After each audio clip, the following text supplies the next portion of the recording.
And study with tricks. ఈరోజు మనం 1 April current అఫైర్స్‌ని discuss చేయబోతున్నాం. చాలా ఇంపార్టెంట్ కరెంట్ అఫైర్స్ ఉన్నాయి ఈరోజు. Which historic NASA mission successfully launched on April 1, 2026 carrying a 4-member crew to the orbit moon for the first time since the Apollo era. Apollo యుగం తర్వాత మొదటిసారిగా నలుగురు సభ్యుల బృందాన్ని చంద్రుని కక్షలోకి తీసుకువెళుతూ ఏప్రిల్ 1, 2026న విజయవంతంగా ప్రయోగించబడిన నాసా చారిత్రాత్మక మిషన్ ఏది? సో, మిషన్ పేరేది అంటే ఆర్టెమిస్ 2 అన్నమాట. చాలా ఇంపార్టెంట్ ఇది. ఎగ్జామ్‌లో అడగొచ్చు రేపొద్దున. ఆర్టెమిస్ 2 అనేటువంటిది ఏ గ్రహానికి సంబంధించింది అంటే మూన్ అన్నమాట. చంద్రుడు. సో, ఈ మిషన్ ఎప్పుడు లాంచ్ చేశారు అంటే ఏప్రిల్ 1, 2026న లాంచ్ చేశారన్నమాట. నాసా యొక్క ఆర్టెమిస్ మిషన్ కార్యక్రమంలో భాగంగా మానవులతో ప్రయోగించినటువంటి మొదటి మిషన్ ఇదే అన్నమాట. అయితే ఏ రాకెట్ ద్వారా అంటే స్పేస్ లాంచ్ సిస్టమ్ రాకెట్ ద్వారా మరియు ఓరియన్ వ్యోమనౌకను ఈ మిషన్ కోసం ఉపయోగించడం జరిగింది. సైన్స్ అండ్ టెక్నాలజీలో గనక క్వెషన్ టఫ్‌గా అడిగినట్లయితే ఈ నలుగురు పేర్లను కూడా అడగడానికి ఆస్కారం ఉందండి. సో, నలుగురిని తీసుకెళ్ళింది గదా! ఈ మిషన్ ద్వారా అంటే ఎవరు వారు అంటే Reid Wiseman, Victor Glover, Christina Koch మరియు జెరెమీ హాన్సెన్‌లతో కూడినటువంటి బృందం అనేటువంటిది చంద్రుని వైపుకు వెళ్ళింది. ఎన్ని రోజుల మిషన్ అంటే 10 రోజుల మిషన్ అన్నమాట. అయితే ఈ మిషన్ ద్వారా ఓరియన్ వ్యోమనౌకలో ఉన్నటువంటి నౌకలోని ప్రాణవాయువు మరియు కమ్యూనికేషన్ వ్యవస్థలు మానవులకు ఎంతవరకు సురక్షితంగా ఉన్నాయో పరీక్షిస్తారు. ఇదే ఈ మిషన్ యొక్క మెయిన్ లక్ష్యం. పెట్టుకోండి. Which Indian state's science city signed a memorandum of understanding with CSIR NISCPR on March 30, 2026 to enhance scientific literacy and STEM. STEM అంటే ఏంటి? Science, technology, engineering and mathematics education. Stem education. శాస్త్రీయ అక్షరాస్యత మరియు stem విద్యను stem అంటే చెప్పుకున్నాం కదా! Science, technology, engineering మరియు మ్యాథమెటిక్స్ అనమాట. స్టెమ్ విద్యను పెంపొందించడానికి మార్చ్ 30, 2026న ఏ భారతీయ రాష్ట్రానికి చెందిన సైన్స్ సిటీ మరియు సిఎస్ఐఆర్ ఎన్ఐఎస్సిపిఆర్‌తో అవగాహన ఒప్పందం కుదుర్చుకుంది. సో, దీన్ని మనం ఆంధ్రప్రదేశ్ కరెంట్ అఫైర్స్‌లో భాగంగా డిస్కస్ చేస్తున్నాం ఇక్కడ. ఆన్సర్ ఏంటి అంటే ఆంధ్రప్రదేశ్ అనమాట. ఎప్పుడు ఈ ఒప్పందం జరిగింది అంటే మార్చ్ 30, 2026న ఎవరి మధ్య జరిగింది? ఆంధ్రప్రదేశ్ సైన్స్ సిటీ మరియు CSIR national institute of science communication and policy research మధ్య జరిగిందనమాట. ఈ ఒప్పందం అనేటువంటిది.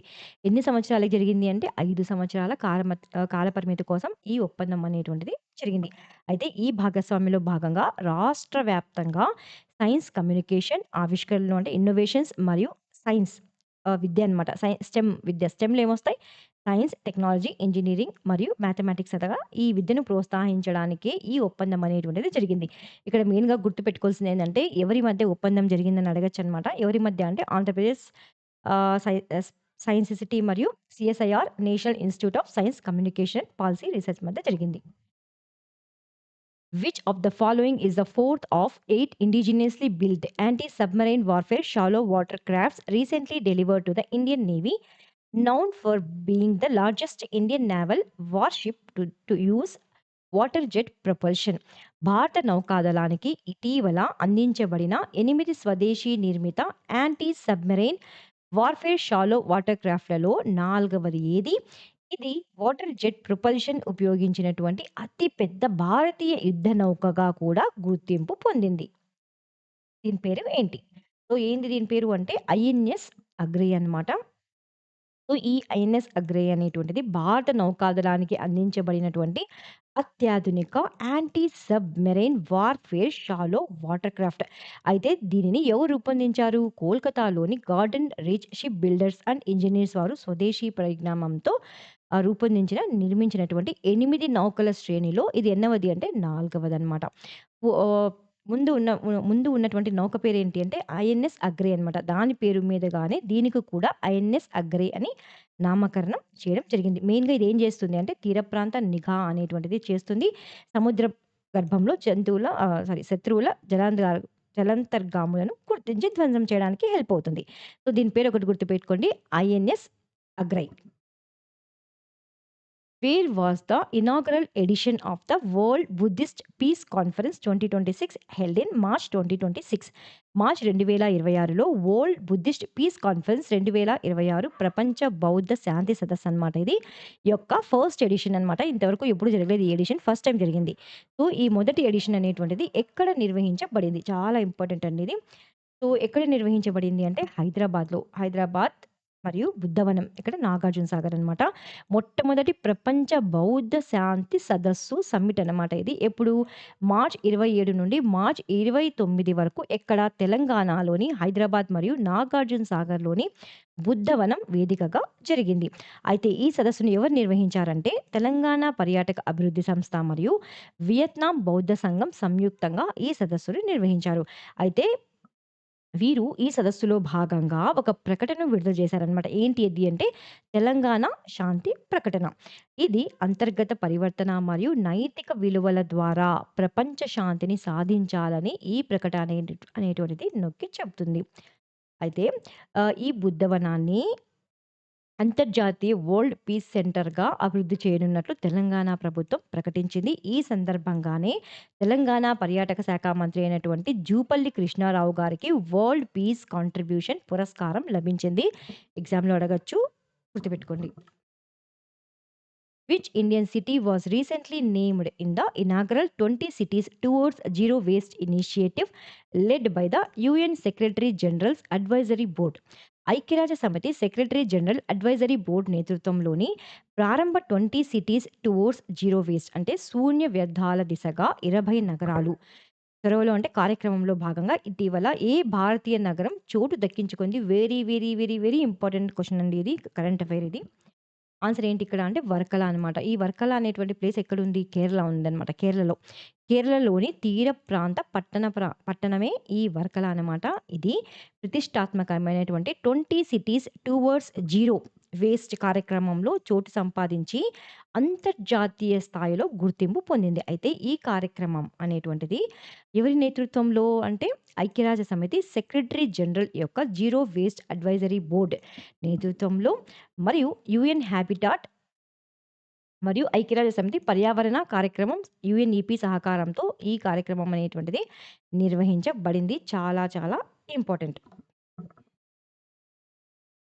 In which city did the Ministry of Environment, Forest and Climate Change and WWF India organize a major awareness campaign in March 2026 to mark 20 year of Earth Hour?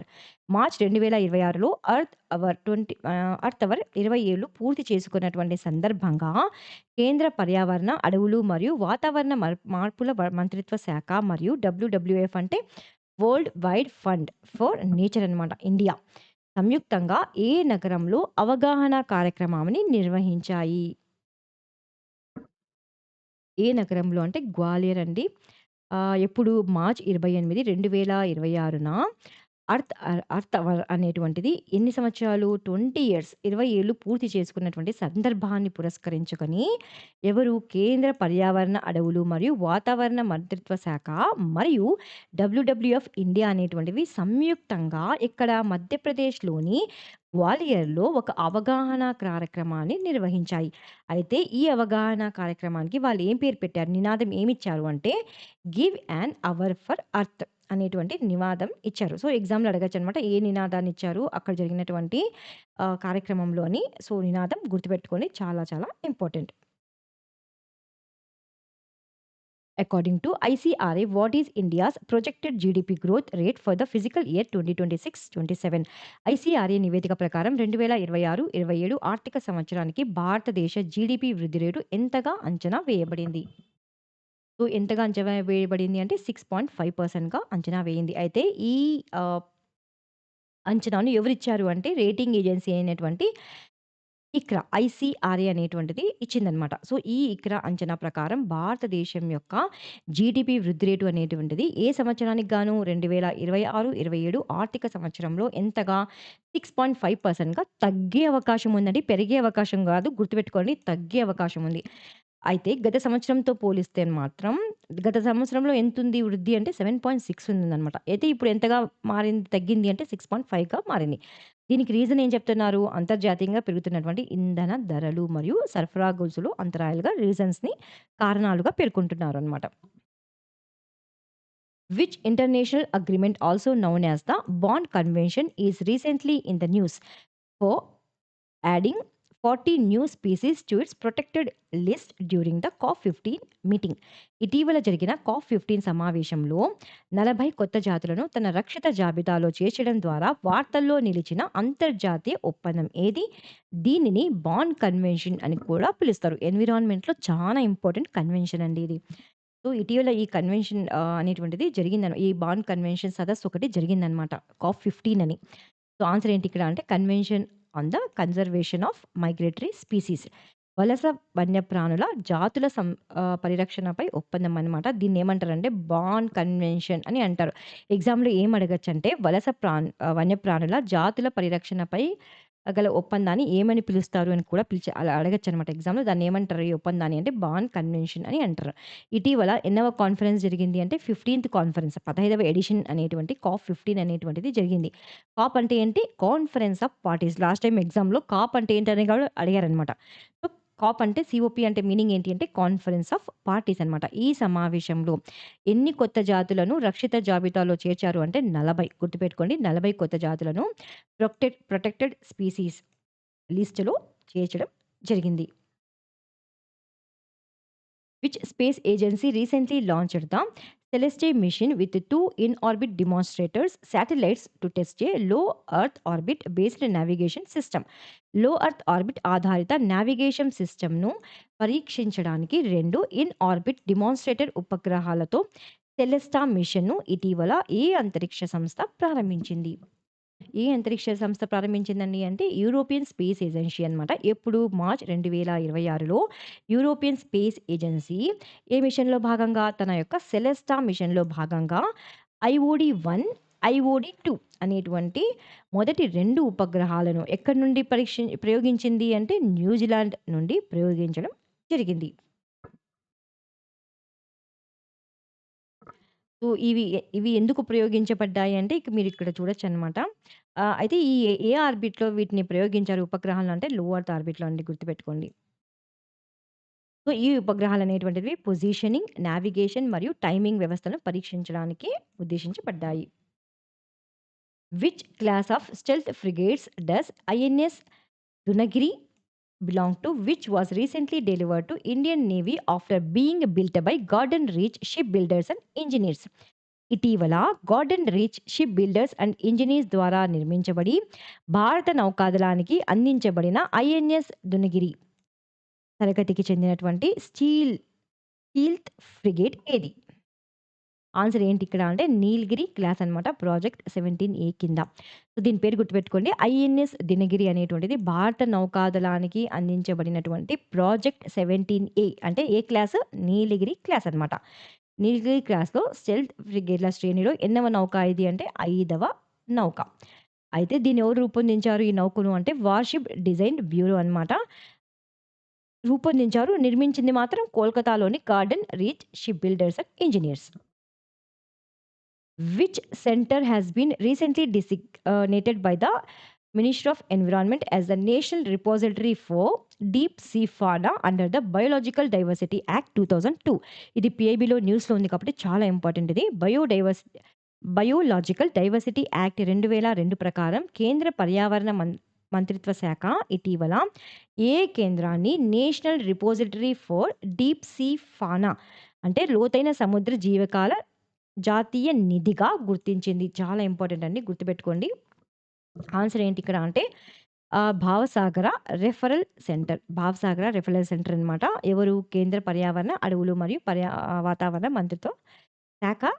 అదేవిధంగా centre for marine living sources మరియు ecology పరిధిలో ఉన్నటువంటి భవసాగర referral సెంటర్‌ను పేరు మార్చి ఏమని ప్రకటించారు అంటే National repository for deep Sea ఫానాగా ప్రకటించారు. ఏ నిబంధన ప్రకారం? ఏ యాక్ట్ ప్రకారం అంటే బయోలాజికల్ డైవర్సిటీ యాక్ట్ 2002 నిబంధనల ప్రకారం ఈ గుర్తింపును ఇచ్చారనమాట.